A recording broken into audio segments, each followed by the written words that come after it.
So we've got all our underpinnings for our Weak to Wicked C10 build laid out here, courtesy of Classic Performance Products.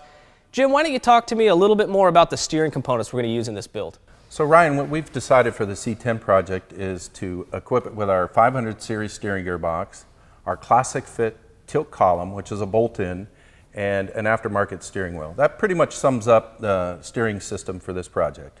Very cool. You mind if we take a closer look at some of this stuff? No, let's do it. Let's do it. Jim, it looks like we've got all the steering components laid out in front of us, and I see a couple things I'm familiar with and a couple things that are a little different. Why don't we start from the bottom and work our way up? I noticed you got two sizes of tie rod ends. What's going on there?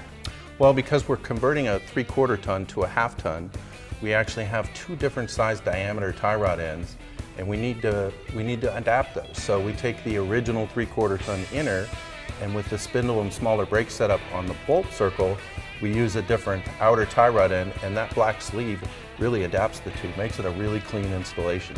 So we're going to be able to use our stock center link from our 3/4 ton and made everything to the 1/2 ton outer on the spindles and everything? Yeah. Okay, very cool.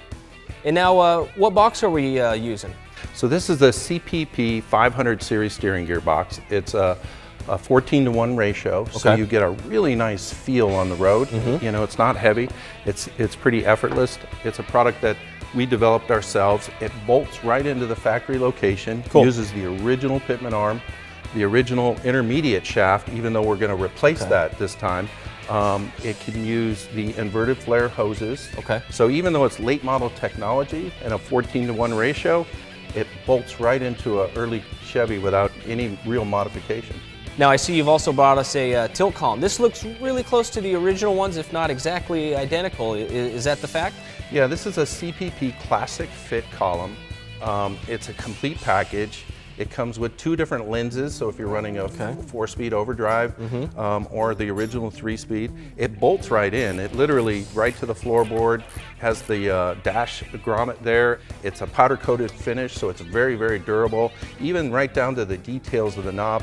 This is a bolt-in, and it's a brand new product. Right, right. Nice vintage look with all the late model performance upgrades that you come to expect. Yeah, it's very period correct. Very cool. And then, of course, you top it off with one of your nice billet steering wheels, and you got the complete package. Yep, that's one of about 25 different wheels we have. They're billet, chrome, happens to be appropriately named the classic spoke column, so fits right with the classic performance. Jim, it sounds like this is all going to work together really well. I can't wait to see how this feels going down the road.